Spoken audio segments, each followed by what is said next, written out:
Ujian tulis berbasis komputer tahun 2025 kembali tercoreng dengan beragam dugaan kecurangan. Bukan hanya melibatkan individu, namun kecurangan disinyalir terjadi secara sistemik dan menggunakan teknologi canggih. Lantas bagaimana langkah antisipasi kecurangan ini? Kita akan membahasnya bersama Prof. Edward Wolog, Ketua Umum Tim Penanggung Jawab Seleksi Nasional Penerimaan Mahasiswa Baru SNPMB 2025 dan Pak Darmaning Tias, pengamat pendidikan. Selamat malam Prof. Edward, selamat malam Pak Dharma, terima kasih banyak atas waktunya. Ya, Selamat malam Mbak Ayu. Oke, saya ingin pertama ke Prof. Edward terlebih dahulu. Prof, ini kan UTBK masih akan berjalan hingga beberapa hari ke depan, tanggal 3 Mei. Kita pasti tidak ingin nantinya ada kecurangan-kecurangan lain yang ditemukan, apalagi kalau misalkan kecurangannya terjadi secara masif. Apa evaluasi yang telah dilakukan oleh panitia SNPMB? Baik, pertama yang perlu kami informasikan bahwasanya kecurangan pada proses UTBK ini sebenarnya upaya-upaya kecurangan itu sudah terjadi juga di tahun-tahun sebelumnya gitu. Tetapi di tahun ini ketika terjadi lagi ternyata yang cukup mencengangkan adalah dengan sistem, dengan cara-cara yang lebih terstruktur gitu ya, dan dengan upaya-upaya yang lebih canggih. Dan ini bisa kami antisipasi dikarenakan sejak awal dari 860.976 peserta UTBK, kami mensinyalir ada sekitar 4.000 data anomali yang menjadi perhatian kami yang tersebar di pusat-pusat UTBK, sehingga itu yang kami klasterisasi. Dari situlah kami melakukan monef dan pengawasan lebih ketat terhadap data-data anomali di pusat-pusat UTBK yang telah ditandai tadi, dan itu yang kami mendapatkan temuan sejak sesi pertama hingga sesi ke-12 yang berlangsung dan telah kami sampaikan kemarin. Dari temuan-temuan itu membuat panitia harus bertindak lebih awas, lebih ketat terhadap di sisa UTBK, tetapi yang patut kita syukuri dengan ketika kita bisa mendeteksi sejak dini dari kecurangan yang ada, ternyata itu cukup meminimalisir daya upaya dari yang kita sudah duga tadi di hari-hari berikutnya. Misalnya contoh ketika kita tersampaikan bahwasannya ada temuan kecurangan di hari pertama dan kedua, pada hari ketiga ketika kursi-kursi yang anomali tadi sudah rata-rata sudah pada kosong. Tetapi memang ternyata kursi-kursi yang kosong itu disitulah bisa ditemukan beberapa masalah terhadap PC yang akan digunakan oleh nama-nama yang masuk dalam daftar anomali tadi, Mbak Ayu. Oke, Prof, ini kan kalau kita lihat bentuk kecurangannya itu sangat beragam. Kemudian kemarin sempat viral juga di media sosial, ada orang yang menaruh kamera di behelnya, kemudian juga sempat dikabarkan ini melibatkan bimbel tertentu dan lain sebagainya. Nah, untuk di tahun 2025 ini, Prof, sebenarnya modus kecurangan seperti apa sih yang paling masif? Jadi modus kecurangan ini secara garis besar ada dua. Yang pertama yaitu upaya untuk melakukan pencurian soal. Dan yang kedua yaitu menggunakan apa yang kita sebut upaya curang dengan menggunakan joki. Joki sendiri ada dua kategori. Yang pertama yaitu menggunakan joki yang menggantikan peserta. Dan yang kedua menggunakan joki dengan peserta tetap di dalam ruangan tetapi dipandu dari luar. Seperti yang saat ini terlihat di layar, di mana itu adalah kacamata yang di kiri kanan depan kacamata itu ada kamera, di gagangnya terdapat transmitter dan mikrofon yang digunakan untuk berkomunikasi dengan penyuplai jawaban. Jadi ini yang kita temukan, dan tentu saja ini benar-benar cukup mengagetkan karena upaya ini memang tidak hanya melibatkan individu peserta UTBK, tetapi juga dari pihak eksternal gitu. Oke, saya ingin ke Pak Dharma. Pak Dharma, tentunya ini adalah situasi yang sangat memprihatinkan, dan lebih sedihnya lagi ini bukan hanya terjadi tahun ini, tapi tahun-tahun sebelumnya juga sempat terjadi kecurangan yang serupa. Bahkan tahun ini mungkin malah lebih canggih begitu kecurangannya. Menurut Anda, dari kacamata Anda, kenapa sampai seorang anak ini berani sebegitu nekatnya melakukan kecurangan pada UTBK? Ya, pertama keinginan untuk masuk ke PTN itu sangat tinggi, tetapi mungkin kapasitas intelektualnya tidak cukup.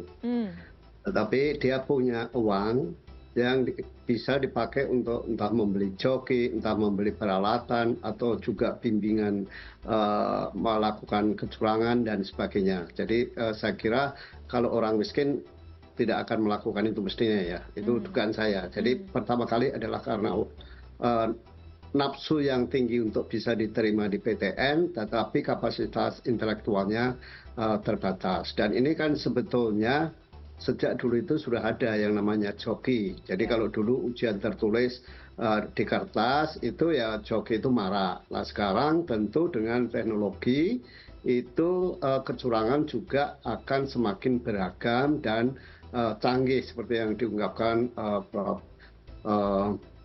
Edward tadi, karena memang teknologi sekarang sangat memungkinkan. Nah, yang paling penting menurut saya adalah langkah sikapnya itu, gitu. Jadi semestinya begitu seseorang itu ditengarai melakukan kecurangan, maka besoknya sudah tidak boleh lagi mengikuti seleksi. Itu satu, ya. Kedua, kalau dalam perjalanannya terbukti dia melakukan kecurangan, dia bisa dianulir untuk menjadi mahasiswa baru.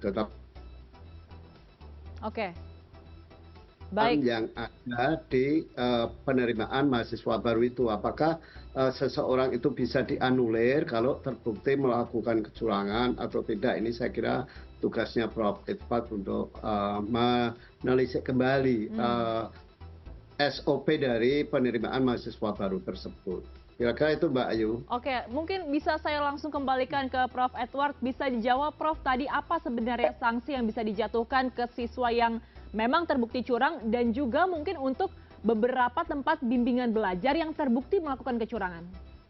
Jadi untuk siswa atau calon peserta UTBK yang sudah terbukti curang itu sudah pasti kita diskualifikasi. Itu sudah pasti kita diskualifikasi dari keikutsertaannya di UTBK 2025 ini. Itu yang penting digarisbawahi. Di tahun selanjutnya masih bisa tidak, Prof? Itu akan kita bahas lebih lanjut pada saat evaluasi setelah UTBK selesai. Itu kita akan duduk bersama dengan para rektor, kita akan mengkajinya apakah memang di tahun ini saja, apakah dengan tahun depan, bahkan ada usulan 2 tahun lagi. Tentu ini perlu kita pertimbangkan dengan cermat terkait dengan putusan untuk diskualifikasi ini. Kalau usul saya sih blacklist untuk selamanya. Ya, ini juga salah satu usulan suara terkait dengan blacklist selamanya juga itu ada usulan Pak Dharma dan itu menjadi pertimbangan kami. Tapi memang keputusannya akan diambil dalam rapat tim dan pasti setelah ada keputusan akan kami informasikan. Yang pasti kami mendukung terkait dengan langkah diskualifikasi dan terkait pemberian sanksi yang tegas berdasarkan POB maupun SOP SNPMB. Terkait dengan lembaga bimbingan belajar dan sebagian pihak eksternal, itu kita bekerja sama dengan aparat hukum karena itu yang akan menindaklanjuti terkait dengan ranah pidana yang ditemukan terhadap modus ini. Tetapi yang tidak kalah penting yang disampaikan Pak Dharma tadi, itu justru menarik. Karena menyikapi ini dengan modus yang kita temukan, bisa saja kita akan mentelisik ke tahun lalu bahkan di tahun sebelumnya. Sehingga apabila terbukti ada mahasiswa yang terterima dengan praktek joki tersebut, sebagaimana kami sampaikan di konferensi pers kemarin, tidak tertutup kemungkinan akan didiskualifikasi dari statusnya sebagai mahasiswa. Ini menjadi sangat penting, karena sekali lagi proses UTBK ini sebagai proses di mana kita menseleksi generasi penerus kita harusnya dengan proses dan cara-cara yang jujur berintegritas, tidak boleh dengan cara-cara curang. Sehingga bagipun yang sudah sempat lolos dan bisa kami telisik, tidak tertutup kemungkinan kita akan berikan sanksi sebagaimana disampaikan oleh Pak Darman tadi. Oke, saya kembali ke Pak Dharma. Pak Dharma, dengan kondisi seperti ini rasanya integritas dari siswa dipertanyakan, terutama yang memang berbuat curang untuk masuk ke universitas pilihannya. Apakah menurut Anda ini adalah sebuah cerminan dari kondisi pendidikan di Indonesia saat ini? Saya kira lebih mencerminkan kondisi masyarakat ya, karena ini kan sejak zaman saya dulu tahun 80-an itu juga sudah ada yang namanya joki. Oleh karena itulah saya kira kebetulan ini ya, kalau mahasiswa yang kalau calon mahasiswa sekarang ini tahun 2045 ini kan yang akan memegang tampuk kepemimpinan. Jadi sedini mungkin mereka harus dihindarkan dari tindak kecurangan. Sebab kalau mereka masuk ke perguruan tinggi sudah dengan proses-proses kecurangan, maka pertama itu akan menodai perguruan tingginya itu. Kedua, mereka sebagai calon pemimpin masa depan juga diragukan integritasnya. Karena itu menurut saya tidak, bagi saya pribadi Prof, itu tidak ada toleransi. Tapi yang penting supaya nanti panitia juga tidak digugat, itu harus ada di SOP-nya gitu. Jadi kalau sekarang mungkin belum ada SOP-nya yang menyatakan bahwa calon mahasiswa yang diterima melalui proses-proses yang curang itu dikeluarkan, itu sebaiknya dibuat, tetapi memang itu harus dilakukan. Itu satu. Kedua, saya kira bukan hanya calon mahasiswanya, pihak-pihak yang terlibat termasuk bimbelnya tadi, atau juga mungkin ahli-ahli teknologi yang membantu juga harus ditindak. Karena ini kan menurut saya ini kejahatan moral yang sangat besar. Ini sama aja kalau misalnya di kalau yang sudah di perguruan tinggi itu melakukan plagiarisme gitu. Jadi plagiarisme atau kecurangan seperti itu seperti ini dalam perguruan tinggi tidak bisa ditolerir. Itu makanya saya mendorong adanya sikap yang tegas gitu. Dan kalau misalnya asal sekolah itu banyak, sekolahnya juga harus diberi peringatan. Ya, memang tidak pas kalau diberi sanksi, tapi diberi peringatan bahwa murid-murid lulusan Anda ini terlibat dalam kecurangan ini. Gitu. Kira-kira itu Prof, masukan dari saya, dan sanksi tadi saya cenderung untuk selamanya. Gitu.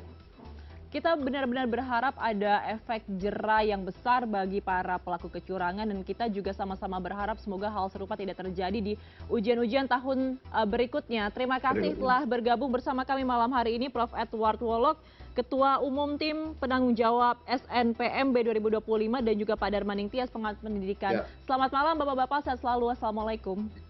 Waalaikumsalam warahmatullahi wabarakatuh. Terima kasih. Ya, semoga.